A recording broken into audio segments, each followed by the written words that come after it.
Ah, Vitor. Posso pedir um café? Não, agora já vai começar a sessão. Começa já. Vai começar já ficou a terminar. Pronto, muito obrigado pela vossa presença. E Luísa? muito obrigado pela vossa presença. E na série A História da Música em Pastilhas, chegámos ao maneirismo, isto é muito rápido. Curiosamente, aqui há uns anos não se falava em maneirismo em música. Embora já fosse um termo que fosse corrente na história das artes plásticas e da literatura, não é? Por isso é que eu comecei a pôr aí uma citação. Bom, eu estou um bocadinho atrapalhado porque eu, sobretudo, o maneirismo na música, os grandes poetas são italianos e hoje tenho o prazer de contar aqui com dois indígenas. É o verdadeiro termo do verdadeiro indígenas, os são da terra, não é? Não liguem à tradução muito pouco poética dos textos italianos, não é? Que estão por aí. Não, mas é porque eu tenho mais a letra para nós, não é? Claro, mas a tradução é assim completamente, como é que eu ia dizer, cursiva e corrente, mas infelizmente muitas dessas coisas não estão traduzidas em português. Aliás, a pessoa quando compra uma ópera e tal, já tem tradução em todas as línguas possíveis, menos em português, não é? E quando muito arranja-se na net umas em brasileiro, que aliás eu até me servi de traduzir e gostei muito daquela parte em que a Euridice morre por causa de uma serpente escondida na grama. Na grama. Grameio. Realmente, essa é fantástica. Bom, mas portanto, o maneirismo, aquela frase do Hauser é um bocadinho densa, é de um livro extraordinário, que aliás esse está traduzido em português, que é História Social da Literatura e da Arte, não é? Do Harold Hauser, que é um clássico, digamos. Que é um livro, assim, ferozmente marxista, mas extremamente estimulante, porque é escrito de uma maneira muito inteligente e fala muito exatamente da questão do maneirismo, não é? O que acontece é que aquele belo quadro governado pela razão e pelo espírito clássico que nós vimos em relação ao nascimento, como sempre, tem, como é que se diz, o vermezinho no fruto. E aliás, é giro com coisas cíclicas, não é? A cada período de estrutura e tal, não é? A seguir ao modernismo muito arquitetónico e tal, veio o surrealismo. A seguir ao classicismo, veio o romantismo. E depois há uma reorganização a um nível superior. Há sempre esta dialética que é muito, muito interessante. E a mim interessou-me, pus aí um quadro do Val Greco, um tipo de pintor maneirista. Bom, infelizmente está a preto e branco. No caso do El Greco quase não faz diferença, porque basicamente eu misturava negro com todas as tintas, não é? E sobretudo, a organização do espaço do quadro é completamente anticlássica. O desenho dos corpos, uma coisa também se vê no Miguel Ângelo, lá maravilhoso, mas não há ninguém com corpos assim. Portanto, é completamente afastado do ideal, não é? Completamente. Pronto, é quase um expressionismo. Vamos lá dentro. E realmente, contrariamente ao que se passou depois na história, na altura, quem eram os expressionistas e realmente eram os italianos.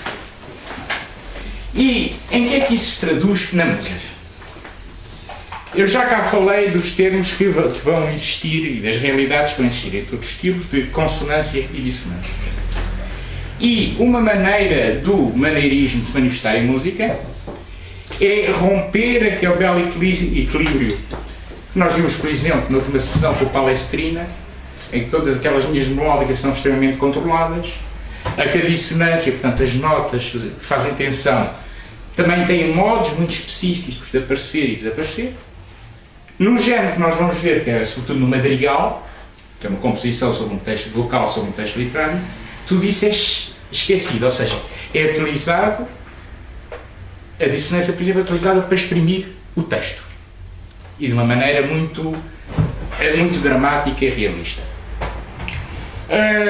Há imensos compositores de madrigal, que aliás é um género que não se limitou à Itália, depois os ingleses também copiaram, os franceses menos, os ingleses e também os alemães já começaram, mas há imensos compositores. Mais adiante falaremos do Monteverdi, que fez madrigais magníficos, mas eu gostava de vos apresentar a música do senhor absolutamente extraordinário, que é o Gesualdo da Venosa. que era um amador, entre aspas, no sentido que não era músico profissional, porque era nobre. Os nobres não podiam fazer música. Não podiam sequer tocar instrumento, não era permitido. Um costume que durou bastante tempo. O nosso Dom João IV, que era excelente músico, só praticava em casa com os amigos. Um nobre não aparecia em público a fazer uma profissão menor a qual é de instrumentista, não é? Um trabalho manual, não é? Mas é um extraordinário compositor. Pronto, é conhecida a anedota, eu vou contar, porque vão ouvir qualquer dia de Sr. Gesualdo da Venosa. Pronto, ela era Carlos Gesualdo da Venosa, era, portanto, a terrinha onde ela era, que era a propriedade dele, o seu filho, não é? E que surpreendeu a mulher com o amante em pleno, como eu dizia, interação, e resolveu o problema matando os dois. Não foi perseguido pela justiça, obviamente, até porque a justiça provavelmente era ele lá no sítio, mas é curioso que depois ele fez, para o fim da vida, fez extraordinária música religiosa, porque aquilo, como se diz hoje em dia, bateu-lhe, arrependeu-se do ato. Eu pus aí o texto de Madrigal com a tradução. Há uma lenda que diz que esta canção teria sido feita após perpetrar o duplo assassínio, mas isso não está comprovado. Mas de qualquer maneira, é um estranho. Eu não tenho papel. Desculpa. Precisa desenho. Mais alguém quer? Não. Daí tem. Eu não tinha dado as minhas. Vai faltar e tudo. E o texto? Também podem ficar com isto, porque não falta. O texto é, no mínimo, estranho, não é? Porque é a velha história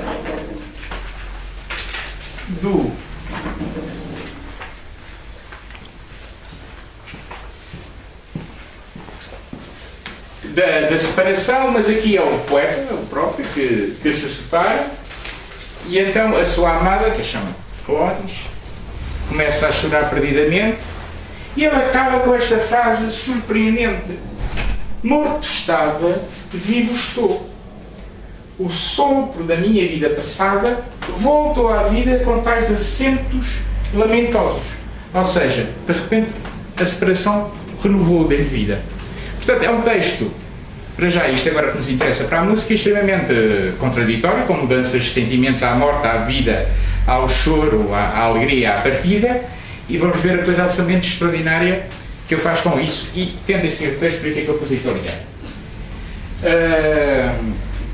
Provavelmente, se eu expusesse isto sem dizer em que época foi feito, ouvir-se-iam as respostas mais disparatadas, e com razão, porque é de uma extrema ousadia no uso da dissonância. Só mais uma coisa que eu queria chamar a vossa atenção, é o final. Eu não cortei a peça. O final fica suspenso, quase como dando conta do caráter paradoxal e estranho do texto, não é? Quase que ele se põe no papel do leitor. Mas o que é isto? E é assim que acaba a peça, fica no ar completamente suspenso.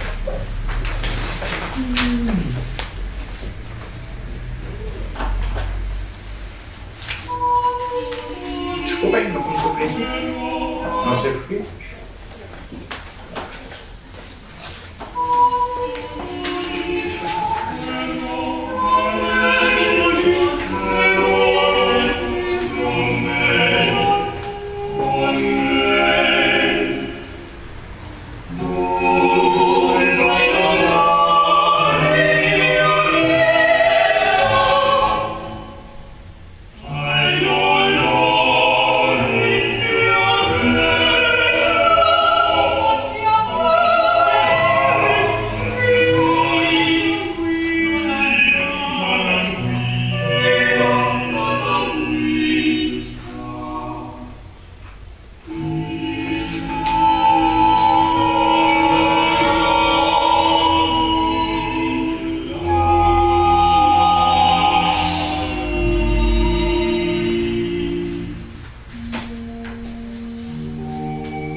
Also wir finden dann lindo.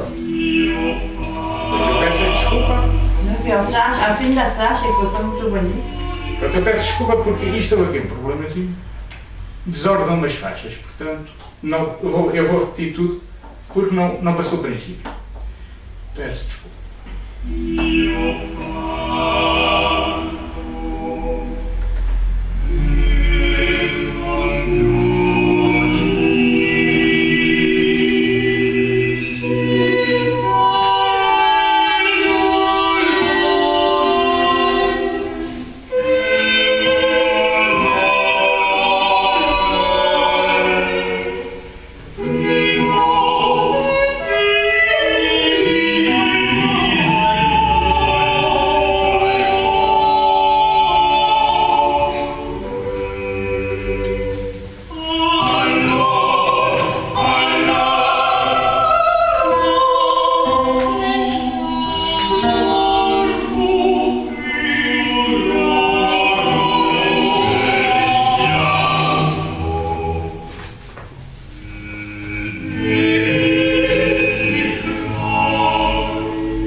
Morto ou vivo?